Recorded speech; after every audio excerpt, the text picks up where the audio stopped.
আপনারা কি এমন গাছ দেখেছেন যে গাছটি কাটলে গাছের গা দিয়ে রক্ত বের হয়, যেটি দেখতে একেবারে মানুষের রক্তের মতো? কিংবা আপনারা কি এমন নদী দেখেছেন যে নদীর পানি সাধারণ পানির মতো নয়, এই নদীর পানিগুলো গোলাপি রঙের হয়ে থাকে? তো বন্ধুরা, আজকের এই ভিডিওতে আমরা জানবো পৃথিবীর এমন কিছু জায়গা সম্পর্কে যেগুলো দেখতে সত্যি অদ্ভুত। আর এই অদ্ভুত জায়গাগুলো পৃথিবীতেই রয়েছে। যারা অ্যাডভেঞ্চার প্রেমী মানুষ তারা এই জায়গাগুলোতে যাওয়ার জন্য এখনই ঝটপট রেডি হয়ে যায়। তো মূল ভিডিওতে চলে যাচ্ছে। তো প্রথমে রয়েছে ডোর টু হেল। এই জায়গাটিকে বলা হয় জাহান্নামের রাস্তা। এই জাহান্নামের দরজাটি তুর্কমেনিস্তান দেশটিতে অবস্থিত। এই জায়গাটি হচ্ছে 230 ফুটের একটি বিশাল গভীর গর্ত, যেখানে 1971 সাল থেকে এখনো পর্যন্ত আগুন জ্বলতেই আছে। আর এটি হচ্ছে প্রাকৃতিক আগুন, যা এখনো পর্যন্ত নিভে যায়নি। এটি হচ্ছে তুর্কমেনিস্তান দেশের একটি মরুভূমি এলাকা। 1971 সালের দিকে সোভিয়েত ইউনিয়নের কিছু বিজ্ঞানীরা এখানে এসেছিল তেল এবং গ্যাসের খোঁজে। আর তখন সেই বিজ্ঞানীরা মেশিনপত্র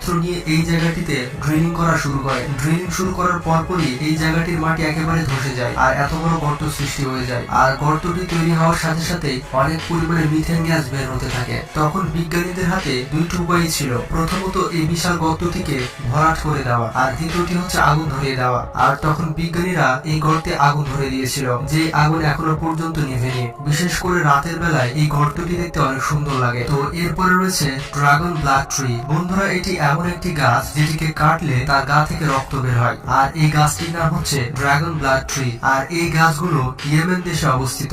যখনই এই গাছগুলোকে কাটা হয় তখনই তাদের গা থেকে রক্ত বের হতে থাকে। আর এই দৃশ্যটি দেখার জন্য প্রতি বছর হাজার হাজার দর্শকেরা ইয়েমেন দেশটিতে পাড়ি জমায়। বলা হয়ে থাকে এই গাছগুলোর বয়স প্রায় 650 বছর। এই গাছগুলো 10 থেকে 12 সেন্টিমিটার লম্বা হয়ে থাকে। অনেকে এই গাছকে জাদুকারী গাছ বলে ডাকে। এই গাছগুলোর গা থেকে যে রক্ত বের হয় সেগুলো বিভিন্ন ওষুধ তৈরির কাজে ব্যবহার করা হয়। তো এরপরে রয়েছে লেক হেলিয়ার, অস্ট্রেলিয়া। বন্ধুরা, এই জায়গাটি সত্যি অদ্ভুত, আর যে কোনো মানুষই চাইবে এই জায়গাটিতে যেতে। বন্ধুরা, বলা হয়ে থাকে পানির কোনো রং হয় না, কিন্তু অস্ট্রেলিয়াতে এমন একটি লেক রয়েছে যে লেকটির পানির রং পুরোপুরি গোলাপি। এখন আপনার মনে প্রশ্ন যাচ্ছে যে এই লেকের পানিগুলো গোলাপি হয় কেন? তো আপনাদের উদ্দেশ্যে বলে দিই, এই লেকটি খুবই ছোট।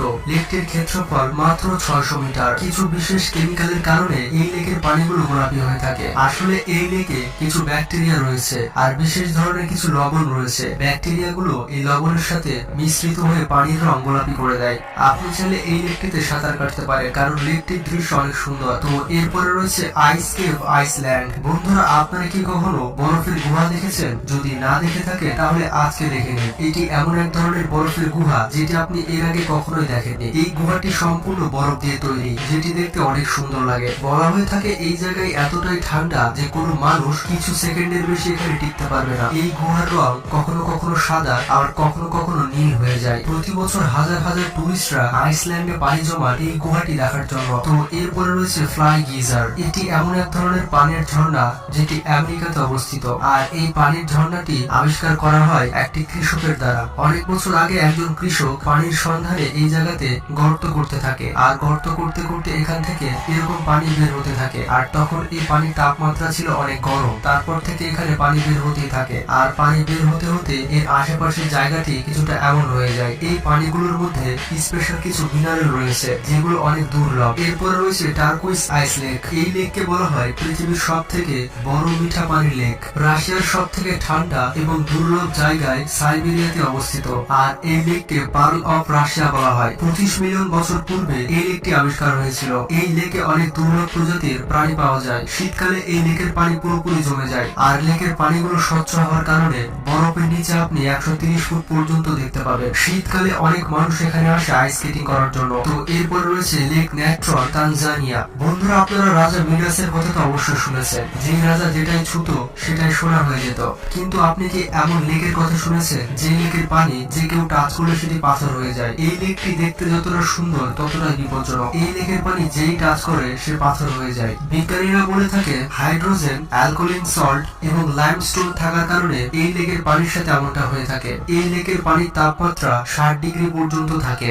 এরপর রয়েছে ব্লু ওয়ার্মস কেভ, নিউজিল্যান্ড। এটি পৃথিবীর এমন একটি জায়গা যেখানে প্রত্যেকটি মানুষ যেতে চাইবে। এটি এমন এক ধরনের গুহা যেখানে প্রাকৃতিক ভাবে লাইটিং করা থাকে। নিউজিল্যান্ডে অবস্থিত সমুদ্রের ধারে এই গুহাটিতে আপনি এমন কিছু দৃশ্য দেখতে পাবেন যা পৃথিবীর অন্য কোনো জায়গায় পাবেন না। এখানে আপনি একসাথে অনেকগুলো গ্লো ওয়ার্মস দেখতে পাবেন। এই প্রাণীগুলো শুধুমাত্র এই জায়গাটিতে পাওয়া যায়। এই প্রাণীগুলো এক ধরনের রাসায়নিক প্রক্রিয়া করতে থাকে, যার কারণে তাদের শরীর থেকে এমন লাইটের দৃশ্য বের হয়। এই প্রাণীগুলো যত বেশি ক্ষুধার্ত হয় তত বেশি লাইট প্রডিউস করে থাকে। এরা লাইট প্রডিউস করার পাশাপাশি এক ধরনের জাল ছাড়তে থাকে, যাতে এদের লাইটের আলোতে অনেক প্রাণীরা তাদের এই জালে ফেসে যায়। তারা বেসিক্যালি এমনটা করে তাদের শিকার করার জন্য। তো এরপরে রয়েছে অ্যাব্রাহাম লেক। এই লেকটি কানাডাতে অবস্থিত। এই লেক বেশি জনপ্রিয় মিথেন এবং বরফের তৈরি বুদবুদের জন্য। লেকের পানিতে যে ব্যাকটেরিয়াগুলো রয়েছে তারা এরকম বুদবুদ তৈরি করে থাকে। শীতকালে যখন লেকের পানি পুরোপুরি জমে যায় তখন লেকের নিচে এই বুদবুদগুলো খুবই স্পষ্টভাবে দেখা যায়। বরফ জমা পানির ওপর থেকে এই নিচের বুদবুদগুলো দেখলে মনে হয় যে পানির নিচে একটি শহর তৈরি হয়েছে। লেকের পানিগুলো এতটা শক্ত হয়ে বরফ হয়ে যায় যে মানুষ এই জায়গাতে যায় পিকনিক করার জন্য, আবার অনেকে যায় স্কেটিং করার জন্য। তো এরপরে রয়েছে তিয়ানজাই মাউন্টেন্স। চীনে অবস্থিত এই স্থানটি আপনি প্রথমবার দেখলে মনে করবেন যে কোনো সায়েন্স ফিকশন মুভির পিক। পুরো পৃথিবী চীনের এই জায়গাটিকে সন অফ হেভেন্স বলে ডাকে, কারণ জায়গাটি এতটাই সুন্দর যে আপনি চোখ সরাতে পারবেন না। এই পাহাড়গুলোকে দেখে মনে হবে যে অ্যাভাটার মুভি এখানে শুটিং করা হয়েছে। চীনের এই এলাকাটিতে অনেক উঁচু উঁচু এবং সুন্দর সুন্দর পাহাড়ে ভরপুর। এই পাহাড়গুলো এতটাই উঁচু যে সমুদ্র পৃষ্ঠ থেকে এগুলো প্রায় 1200 মিটার উঁচু। মজার ব্যাপারটি হচ্ছে এখানকার আবহাওয়া একটু পরপরই চেঞ্জ হতে থাকে। অল্প সময়ের মধ্যে এখানে পরিষ্কার আবহাওয়া দেখা যায়, আবার কিছুক্ষণ পরে পুরো আকাশ অন্ধকারচ্ছন্ন হয়ে যায়। বন্ধুরা, এই সুন্দর জায়গাটিতে আপনি কি যেতে চান তা কমেন্ট বক্সে জানান। আর আমাদের লিস্টে থাকা কোন জায়গাটি আপনার সব থেকে বেশি পছন্দ হয়েছে সেটি কমেন্ট বক্সে জানাবেন। ভিডিওটি ভালো লাগলে বন্ধুদের সাথে শেয়ার করতে পারেন।